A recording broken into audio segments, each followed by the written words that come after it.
Yogyakarta jatuh di tangan pendudukan pasukan kerajaan Belanda. Di agresi kedua, para pemimpin pemerintahan Republik Indonesia ditangkap dan mengalami masa pembuangan. Belanda kira hal tersebut melemahkan kedudukan Republik Indonesia di ibu kotanya, Yogyakarta. Tidak memerlukan waktu lama bagi Komandan Wehrmacht III Yogyakarta konsolidasi pasukannya kembali untuk memukul balik pasukan Belanda dengan segala propagandanya.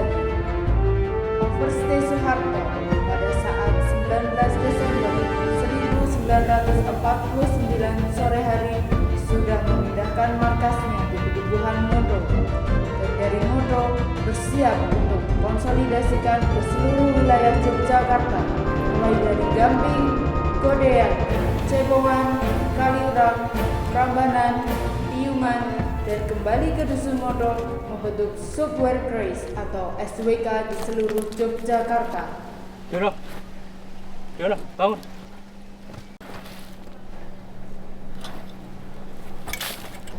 Jam berapa sekarang, Mbak? Jam 8. Ayo, kita lanjut perjalanan. Cepat, bangunkan yang lain. Siap, Pak. Lonto.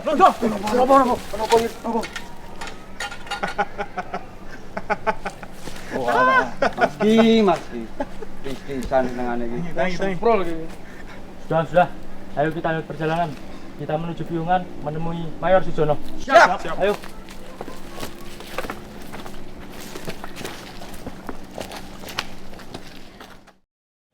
Selama beberapa hari mengkonsolidasikan pasukannya di seluruh Yogyakarta, Overste Soeharto kemudian memindahkan markas komandonya dari Dusun Ngodo menuju Segoroyoso dan segera memberikan hadiah tahun baru bagi tentara kerajaan Belanda dengan serangan balasan.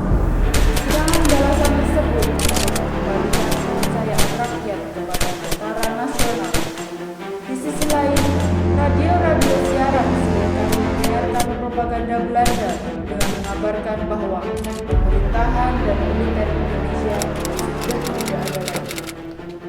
Pembatasan yang dilakukan Belanda juga menghambat perekonomian rakyat Yogyakarta. Hal tersebut membuat Sultan mengirim surat dan berinisiatif mengirimkan kurir kepada Panglima Besar di Medan Gerilya.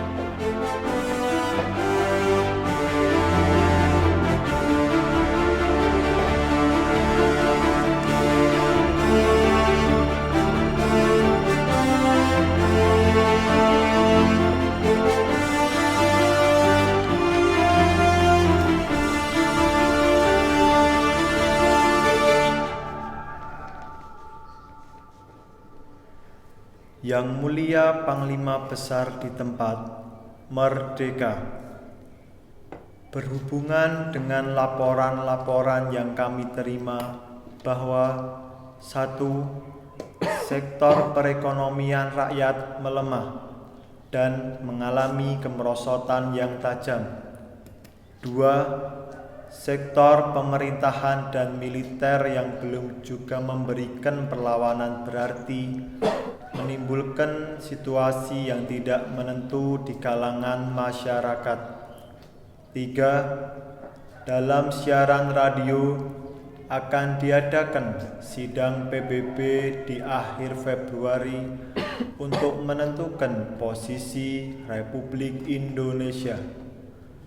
Maka dengan ini saya selaku Menteri Koordinator Keamanan mengusulkan pada Panglima Besar agar dilakukan serangan besar-besaran terhadap Yogyakarta dengan baik dan menyeluruh. Serangan tersebut dilakukan di siang hari agar dapat dilihat oleh utusan-utusan KTN dan PBB yang kemudian disiarkan melalui radio. Sekian dan merdeka.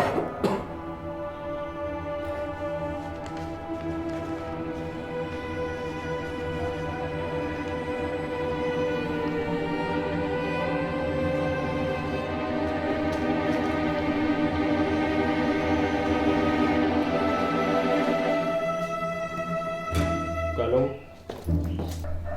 tolong kamu antarkan surat ini. Antarkan surat ini menuju Kolonel Bambang Sugeng. Atur strategi penyerangan besar-besaran ini sampai berhasil dan sukses. Berhati-hatilah di perjalanan. Titip salam saya untuk Mas Bambang Sugeng di Gunung Sumbing. Siapa?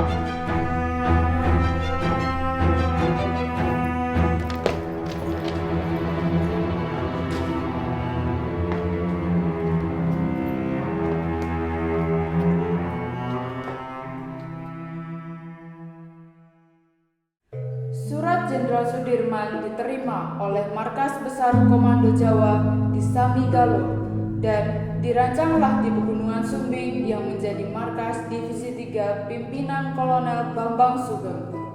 Dipilihlah Yogyakarta yang mempunyai nilai strategis di dunia internasional, bertepatan dengan adanya survei dari Perserikatan Bangsa-Bangsa dan wartawan asing.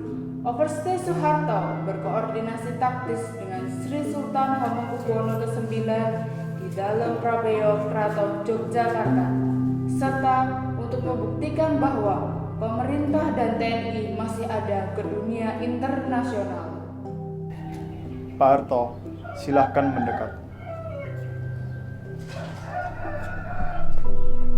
Sendika dawuh sinuwun. Pemimpin kita ditangkap. Anggapan Belanda, Republik sudah tidak ada, dan TNI dianggap ekstremis. Itu adalah kebohongan dan propaganda Belanda di dunia internasional. Akhir bulan ini, PBB akan datang untuk meninjau dan mensurvei, serta bersidang menentukan nasib bangsa ini. Saatnya lah kita buktikan bahwa Republik ini masih ada. Pak Harto, apakah bisa dilakukan serangan serempak dan besar-besaran di kota Yogyakarta? Dalam sewu sinuwun. Kersanipun sinuwun kados pundi? Serangan besar-besaran, terencana dan dadakan untuk menguasai kota, serta dilakukan di siang hari. Apakah Pak Harto sanggup? Sanggup sinuwun. Dalam sewu. Apa yang dipikirkan sinuwun? Saya mempunyai rencana. TNI bisa masuk dan menguasai tempat-tempat strategis seperti Malioboro, Stasiun, dan Fredericksburg, agar Dewan Keamanan PBB tahu bahwa Republik ini masih ada. Kuasai Jogja selama 6 jam saja untuk mengantisipasi bala bantuan Belanda dari Semarang. Apakah Pak Harto sanggup? Sanggup sinuwun. Baik, persiapkan dan laksanakan dengan matang. Setelah itu, kamu boleh kembali. Sendika dawuh.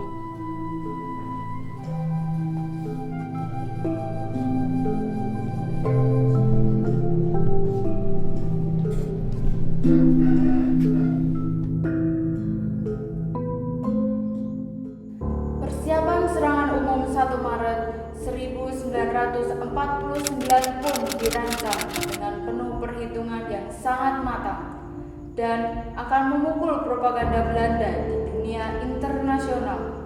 Overste Soeharto kemudian bersama dengan Mayor Vence Samuel dan perwira dari Divisi 3 Diponegoro di Samigalo merancang serangan umum di berbagai daerah penyangga Yogyakarta untuk mensukseskan rencana tersebut. Di kota Yogyakarta sendiri dilakukan persiapan mengenai masuknya ribuan tentara nasional di dalam kota. Sipon-sipon atau agen dapur umum bereaksi di pasar-pasar untuk memenuhi kebutuhan logistik dapur umum.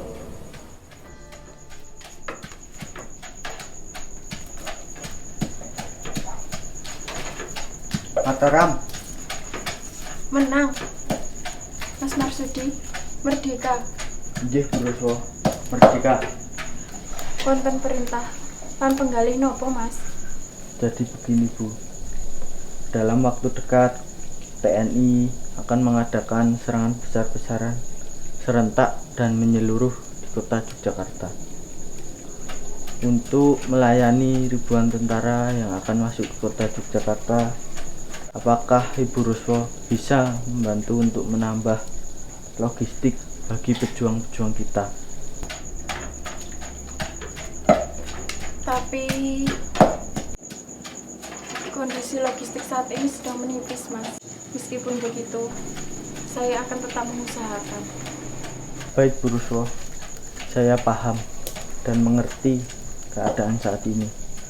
Meskipun itu berat untuk kita semua, tapi ini perintah yang harus saya sampaikan. Cih, Mas, semoga bisa. Nanti akan saya tambah sipon di pasar-pasar. Kalau begitu, Ibu Ruswo, saya nyuwun pamit, matur suwun. Cih, Mas, hati-hati karena banyak mata-mata Belanda. Nggih, Bu Ruswo. Merdeka. Merdeka.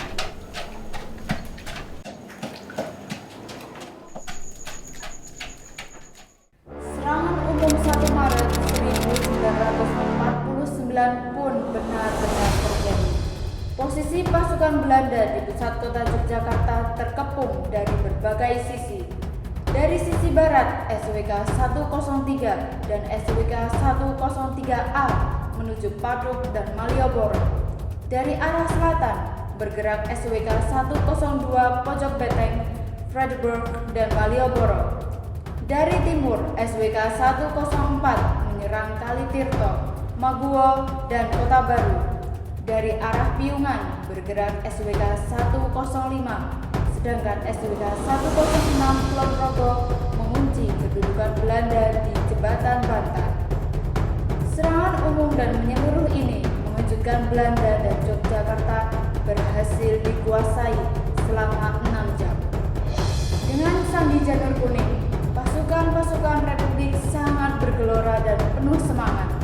Mengingat tujuan serangan ini adalah mematahkan propaganda Belanda di dunia internasional, mengembalikan kepercayaan rakyat kepada tentara nasional, dan sebagai senjata diplomasi bahwa pemerintahan dan militer Indonesia masih ada.